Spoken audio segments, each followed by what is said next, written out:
L'annonce, lundi 2 mai, par les autorités de transition maliennes, de la rupture des accords de défense signés avec Paris a eu l'effet d'un coup de semonce. La France est virée, nous sommes la prochaine cible, confiait le lendemain un membre de la mission des Nations Unies pour la stabilisation au Mali, MINUSMA. Le renouvellement du mandat de la force internationale déployée depuis 2013 pour protéger les populations civiles des violences commises par les groupes armés doit être discuté fin juin à l'ONU.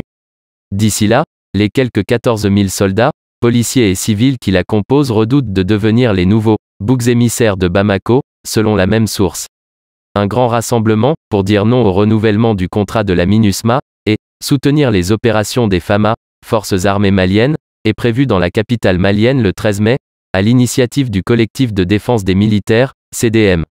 L'association, réputée proche de la junte au pouvoir, avait déjà été un des fers de lance des manifestations contre la présence de la force antiterroriste française, Barkhane.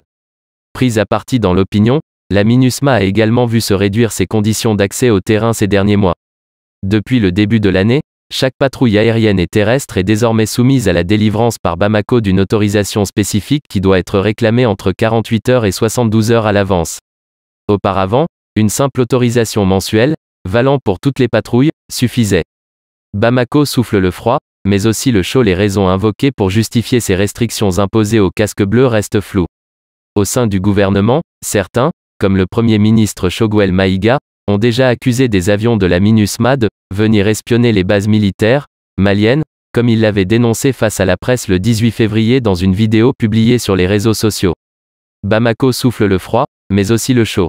Le mandat de la MINUSMA sera renouvelé. Il n'y aura pas de changement notable à ce niveau, déclarait cette fois sur un ton rassurant le même Choguel Maïga devant le Conseil national de transition, CNT, l'organe législatif de la transition, le 21 avril. Sur le terrain, plusieurs patrouilles terrestres de casques bleus ont, selon nos informations, été sommées de rebrousser chemin par les forces de sécurité maliennes depuis janvier. Des missions de sécurisation et de réconciliation ont également été compromises.